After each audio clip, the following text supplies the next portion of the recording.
बिस्मिल्लाहिर्रहमानिर्रहीम। नाज़रीन, अस्सलाम वालेकुम। आज का जो वाक़या है वो बहुत ही खूबसूरत है, इसलिए फ़ुल वीडियो देखिएगा कि हज़ूर सल्लल्लाहु अलैहि वसल्लम के पास वो ख़त कैसे पहुंचा। तो चलते हैं वाक़े की तरफ। हज़ूर सल्लल्लाहु अलैहि वसल्लम के दुनिया में ज़हूर से 1000 साल पहले यमन का बादशाह तुबख मीरी था। एक मर्तबा वो अपनी सल्तनत के दौरे को निकला। 12,000 आलम, हकीम और 1,32,000 सवार लेकर अपने साथ आया और इस शान से निकला कि जहाँ भी पहुँचता था इसकी शान और शौकत शाही देखकर मखलूक खुदा चारों तरफ नज़ारे को जमा हो जाती थी। यह बादशाह जब दौरा करता हुआ मक्का पहुंचा तो अहले मक्का से कोई भी इसे देखने ना आया। बादशाह हैरान हुआ और अपने वज़ीर आज़म से इसकी वजह पूछी तो इसने तहकीक के बाद बताया कि इस शहर में एक घर ऐसा है जिसे बैतुल्ला कहते हैं। इसकी ज़ियारत के लिए लोग बहुत बहुत दूर से आते हैं और यहाँ के बशिंदों की खिदमत करके चले जाते हैं। फिर आपका लश्कर इनके ख्याल में क्यों आए? यह सुनकर बादशाह को गुस्सा आया और कसम खाकर कहता कि इस घर को मैं तोड़ डालूंगा, नाउज़ुबिल्लाह, और यहाँ के बशिंदों को कत्ल कर दूंगा।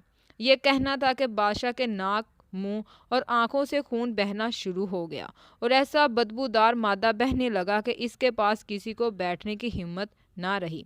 इस मर्ज़ का इलाज किया गया मगर अफाका ना हुआ। शाम के वक्त बादशाही अलमा में से एक आलम रुबानी तशरीफ़ लाए और नबज़ देकर फरमाया, यह मर्ज़ आसमानी है और इलाज ज़मीन का हो रहा है।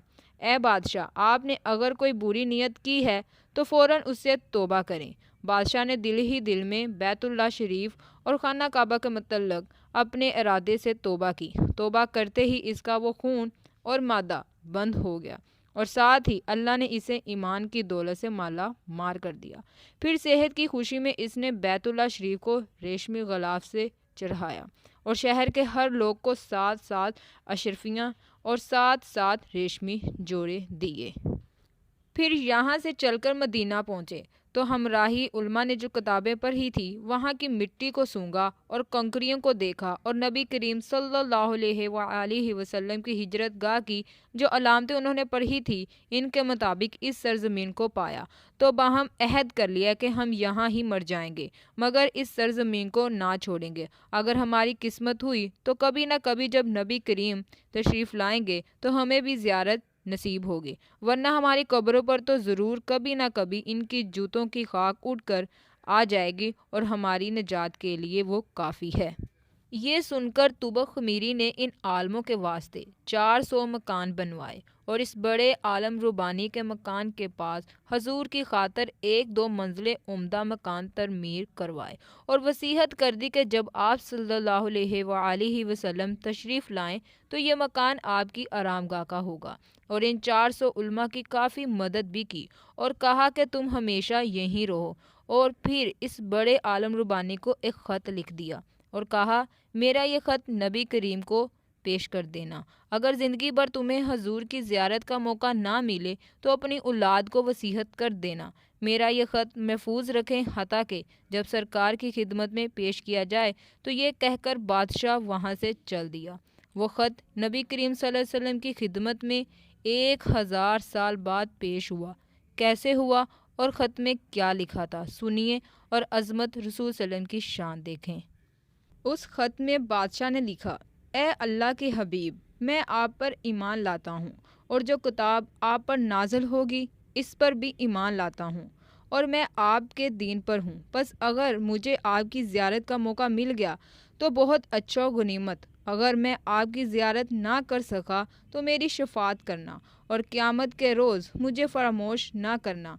मैं आपकी पहली उम्मत में से हूँ और आपके साथ आपकी आमद से पहले ही बैत करता हूँ। मैं गवाही देता हूँ अल्लाह एक है और आप इसके सच्चे रसूल हैं। सुबहान अल्लाह। शाह यमन का ख़त ये 400 अलमा के अंदर महफूज रहा यहाँ तक कि 1000 साल का अरसा गुजर गया।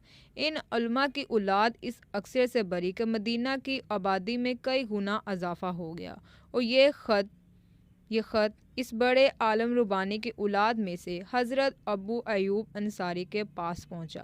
آپ نے وہ خط اپنے غلام کو دے دیا۔ جب حضور صلی اللہ علیہ وسلم مدینہ ہجرت فرمائی تو لوگوں نے آپ صلی اللہ علیہ وسلم کے استقبال کرنے کے لیے مکانوں کو سجا رہے تھے۔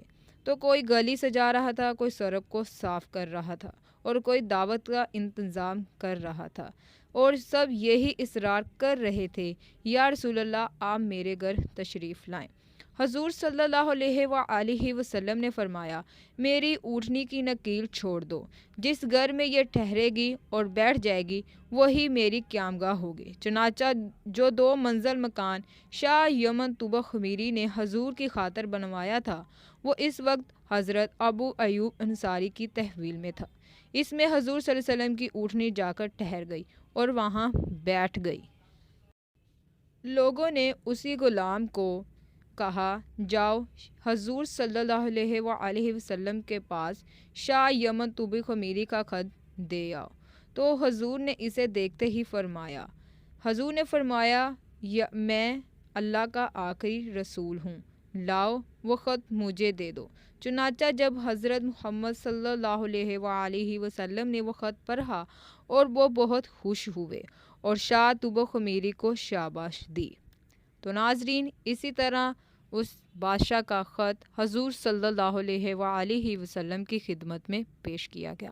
ویڈیو اچھی لگی ہو تو پلیز میرے چینل کو سبسکرائب کر دیں تاکہ ایسے آنے والی اسلامک واقعات والی ویڈیو دیکھ سکیں۔ اللہ حافظ۔